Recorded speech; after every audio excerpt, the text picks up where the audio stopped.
मध्य प्रदेश के ग्वालियर में देर रात भीषण सड़क हादसे से हड़कंप मच गया। एक तेज रफ्तार ट्रक ने लोडिंग वाहन को जोरदार टक्कर मार दी। हादसा इतना भीषण था कि 8 लोगों की मौत हो गई, जबकि करीब 25 लोग घायल बताए जा रहे हैं। घायलों को इलाज के लिए अस्पताल पहुंचाया गया। हादसे के बाद मौके पर अफरा तफरी का माहौल बन गया। पुलिस ने मौके पर पहुंचकर राहत और बचाव कार्य शुरू किए। टक्कर इतनी जोरदार थी कि वाहन पलट गया और इस हादसे में 8 लोगों की मौत हो गई, जो सभी मजदूर बताए जा रहे हैं, जबकि करीब 25 मजदूर घायल हो गए। सभी घायलों को तुरंत ग्वालियर के जय आरोग्य अस्पताल के ट्रॉमा सेंटर पहुंचाया गया, जहां उनका इलाज चल रहा है। यह हादसा चिनका के पास हुआ। पुलिस के मुताबिक ये सभी मजदूर धान की रोपाई का काम करने के लिए चिनीर क्षेत्र में आए हुए थे। काम खत्म करने के बाद वे जब वापस लौट रहे थे, तभी ये पूरी दुर्घटना हुई। गाँव जा रहे थे बेला और सामने से ट्रक ने टक्कर मार दी तो गाड़ी पलट गई। कुछ लोग साथी घायल हैं, कुछ की डेथ हो चुकी है। यही कोई 7-8 लोगों की। घायल कितने लोग हैं? घायल हुए हैं वही 22-23 आदमी घायल भी हुए हैं। जो नेशनल हाईवे है अपना 719, इस पर कैजुअल्टी भी हुई है और काफ़ी मात्रा में करीब 25 के लगभग घायल व्यक्ति हैं। ये सभी धान लगाने के लिए या मजदूरी करने डबरा क्षेत्र में, चिनौर क्षेत्र में आए थे।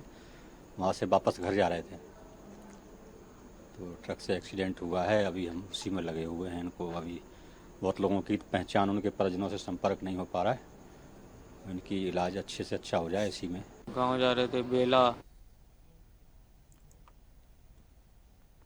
चलिए खबर पर अधिक चर्चा करते हैं। सहयोगी आलोक हमारे साथ जुड़ गए हैं। आलोक, हादसे की खबर सामने आई है, मजदूर गंभीर रूप से घायल हुए हैं, क्या है पूरा मामला, क्या कुछ अपडेट? क्या है, ये भिंड में जो 719 है, ये मौत का हाईवे कहा जाता है।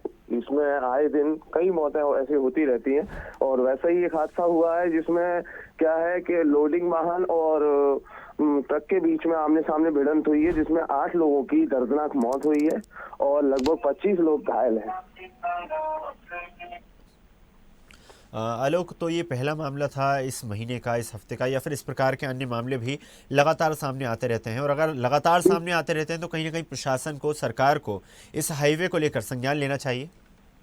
जी, इस हाईवे को लेकर प्रशासन की तरफ से संज्ञान तो कुछ नहीं लिया, लेकिन जो भी जनप्रतिनिधि हैं और जो भी यहाँ समाज सेवी के तौर पे हैं, वो आए दिन इस तरीके के मुद्दे को निरंतर उठा रहे हैं और पिछले कई वर्षों से उठा रहे हैं, लेकिन शासन का इस ओर कोई ध्यान नहीं है और मध्य प्रदेश सरकार इस ओर कोई, जबकि इसके लिए स्वीकृति के लिए यहाँ माननीय सांसद महोदया से भी कई बार लोगों ने चर्चा की, उसके बाद भी उनको केवल महज आश्वासन मिला है, उसके अलावा कुछ भी नहीं। आलोक, जिस प्रकार आपको भी जानकारी होगी कि लोडिंग वाहन में मजदूरों को ले जाने का जो सिलसिला है वो काफ़ी दशकों पुराना है और इस तरह के कई हादसे पहले भी हो चुके हैं। उत्तर प्रदेश में भी एक ट्रॉली हादसा सामने आया था, उसके बाद प्रशासन ने सख्ती की थी और नियम भी बनाए गए थे कि ट्रॉली में और इस तरह के वाहनों में मजदूरों का या किसी भी प्रकार से लोगों का आवागमन प्रतिबंधित होगा। जी जी, लेकिन क्या है, यहाँ ये मजदूर जो है, मजदूर तबके के लोग हैं, तो ये क्या है कि मतलब कम जो किराया है कि किराया कम लगे, उसके लोग लालच में आकर इस तरीके के वाहनों में ये लोग बैठ जाते हैं इकट्ठे होके और इस कारण से इस तरीके के हादसे होते हैं। और हालांकि ये है कि जिला परिवहन विभाग और इस तरीके और पुलिस विभाग, आए दिन यातायात पुलिस विभाग इन चीजों पे काफी कंट्रोल कर रहा है, लेकिन फिर भी उसके बावजूद भी ये लोग ऐसा इस तरीके हादसे हो जाते हैं। जी, माना जा सकता है आलोक, सरकार को संज्ञान लेने की आवश्यकता है। आपका धन्यवाद आलोक, जुड़ने के लिए और जानकारी साझा करने के लिए। और ऐसी ही ताजा खबरों के लिए लाइक, फॉलो और यूट्यूब पर सब्सक्राइब कर बेल आइकन जरूर दबाइए और हर अपडेट के लिए विजिट कीजिए स्वदेशलाइव.com।